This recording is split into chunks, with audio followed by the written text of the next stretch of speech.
Hello guys, meron naman tayo ngayon na Sony na naman siya. So yung nagiging problem niya ganito guys, pag inon natin siya, so makikita natin nag-activate yung ano niya, yung lens niya, yan. Labas pasok lang siya. Yan. Yan. So yun lang. So tapos ayan. Tapos sabi niya turn the power off and on again. So yun guys, ganito yung nangyayari. So hindi siya normal. Okay? So papatayin natin. Hindi natin siya. So yan, nakikita nyo sa shadow niya guys yung ano, ito yung lens niya gumagalaw. Ayun, as ganyan siya. So ito guys, hindi ko rin alam kung paano gagawin to, pero check natin yung loob niya. Tingnan natin kung ano pwede natin magawa. Okay guys, tutok lang tayo. Tara, umpisa na natin. So ito gagawin natin, tatanggalin natin yung battery niya.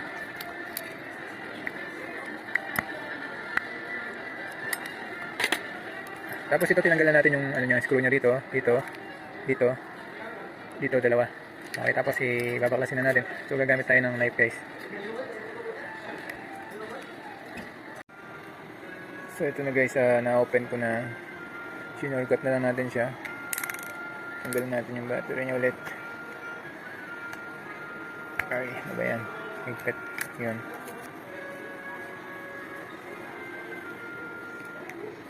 So ito na lang muna, dito na lang tayo magtanggal. So dito guys, makikita nyo meron siyang dalawang screw, 1, 2. So tatanggalin natin dito. Yan. Lagay ko lang lalagay nyo dito. Ito. So yan, medyo dahan-dahan nyo lang to kasi flex to, medyo sensitive sila. Ayun. So meron siyang pinakasakit dito. So, i-input nyo lang to. Papasok nyo lang siya. So, ganito yung itsura nya guys. Yan. Ganito. So, yan. Pag siramisan yung mga key button nyo. So, ito lang yung ano, order nyo. Pwede nyo orderin to sa Shopee. So, yan nyo lang yung model ng camera nyo. So, yan. Dito na tayo. So, ngayon, ito naman yung LCD nya. So, ano ba? Ito dito. So, i-click nyo ito. Yan.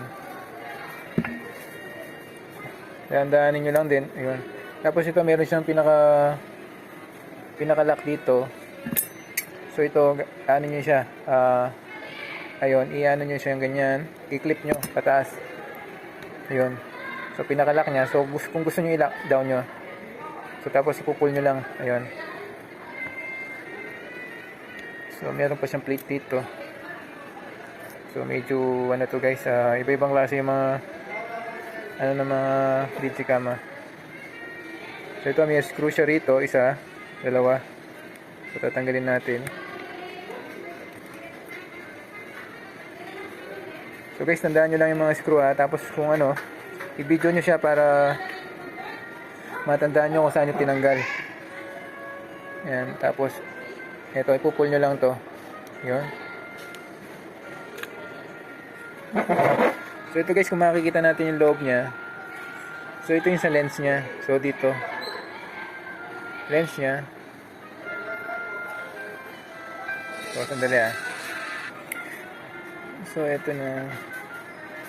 So, yung nagiging problem nya guys, yung hindi nagtutuloy-tuloy yung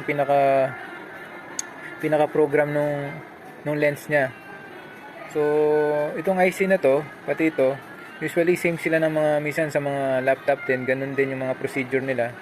So, katagalan na na-stock to, so kailangan i-reflow ng heat to, kailangan uminit sila ulit para kumapit yung mga pyesa nya. So, dito naman sa napansin natin, di ba kanina umaandar naman siya, wala naman siyang short, so wala tayong dapat bunutin o tanggalin o palitan. So, yung basic na pwede natin gawin dito guys na hindi tayo gagastos ng malaki para magpalit ng mga pyesa, yun ang gagawin natin, yung reflow lang. Okay guys. Guys, actually yung mga charge ko rito, mura lang naman yung charge ko pag ganito. So hindi naman tayo nagcha-charge ng malaki sa mga customer natin dahil ano lang, mga minimum lang tayo. Minsan pinakamababa na, yung pinakaano natin 500 pesos lang guys. Kaya parang tulong ko na rin sa kanila kasi matagal na yung mga digicam nito, pero mahal to guys. Minsan nagwo-work pa sa kanila to mga 8,000, 10,000. Ito sideline ko na lang din. Kaya kung ano, minsan nagpapagawa sila, ayoko rin na madaliin kasi minsan marami rin akong ginagawa. So pinaka-sideline ko na lang to na ginagawa natin. Minsan naghihintay sila ng mga 2 to 3 days o mga ganun. O kung walang ginagawa, minsan 1 day. Kung pwede kong magawa, ginagawa ko na siya. Pero yung mas priority ko talaga guys, yung mga big unit, yung mga laptop, desktop, printer. Pero ito kasi sobrang lilit. Ang daming ginagawa. Ang daming kang kakalagin. Tapos, kailangan alam na alam mo kung saan mo kakalagin. So ito guys, ano na tayo? Proceed na tayo. So ngayon gagawin natin, sindihan natin tong ano, sindihan natin yung pang init natin. So ito hot air to. So set ko lang siya sa 5. Ayan, sa 5. Yung air niya, pati yung heat niya. So 5. Ito guys, marami na akong sinabi din sa ibang tutorial ko na gagamit kayo ng, pwede kayong gumamit ng ano, blow dry para sa buhok. So gagawin nyo lang, huwag nyo iinitin tong flex na to kasi medyo sensitive to, manipis lang. So iinitin nyo guys ito, yan, yung mga ganito, yan. So iinitin natin siya. So sana to guys, mag-work siya. Para na rin din makatulong din sa ibang may mga digicam. Malay mo dito yung mga problema ng mga ano nila, digicam. Kasi ito guys, matagal na ng mga nakatago ng mga digicam to eh. So nauso ngayon sa mga Gen Z. So, di ba, may mga cellphone naman, may mga camera, pero bakit gustong-gusto nila to? Yun nga, iba-iba mga trip ng mga tao guys, yung mga lalo na yung mga kabataan ngayon. So, naka-in ka pag meron kang ganito. Lalo na kung magandang klase yung sa'yo, maski na luma, pero working naman. So, ito guys, iinitin natin to mga nasa 5 minutes. Ayan. So, ngayon, i-forward ko na lang siya. Tapos natin na i-forward. Ito, palalamigin natin siya ng konti. Okay? So, po-forward ko na siya. So, ayan guys, na-forward na natin siya. So, ayan, pinapalamig ko na lang siya. Tapos yan, i-brush na natin siya ng konti-konti. So, ayan. So, yung pag pinalamig nyo siya guys, mga ano siguro, nasa 10 minutes din. Para medyo hindi ganong magkaroon ng parang reaksyon yung init doon sa board niya pag binasahan nyo siya ng konting ano. Yung paglilinisin nyo pala, so, ito guys, ganito. Lighter fluid. Tapos, kukuha nyo ng brush. Lalagyan siya ng konting, ano, dito, yan. Tapos, ibabrush nyo siyang konti-konti. Yan. Okay. Lilinisin nyo siya. So, ito natutulog siguro yung mga pyesa nito guys. Kaya, minsan, hindi nagpa-function yung ano niya. Yung mechanical niya. So, dito, pag nag-working to, so, mas mabuti guys para medyo hindi na tayo humaba-haba yung ginagawa natin. So makapag-proceed ako sa ibang gagawin natin. So, ito guys, pasensya na, marurumi yung kamay ko, kagagawa lang din natin ng mga printer. So ayan, so nalinis na natin. So ngayon gagawin natin, i-assemble ko na siya ulit. Ito na. So pagbabalik nyo, ito. So, kung paano ko binidyo kanina, kung paano yung pagbalik nun, ay pag-disassemble guys, ganun din yung pagbalik niya. So, tandaan nyo na lang at panoorin nyo na lang to guys. Ipo-forward ko na siya. So, ayan guys, na-assemble ko na siya. So, mamaya ko nalalagay yung panel na to. So, bago ko ilagay yung panel, kasi baka hindi umandar, so kakalagin ko na naman. So, ganito muna gagawin natin. Ito yung ano niya.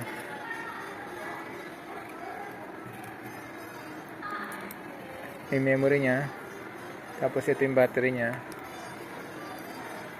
So ayan, post natin siya. Ito na guys, moment of truth na tayo. So on natin siya, sabay-sabay natin tingnan.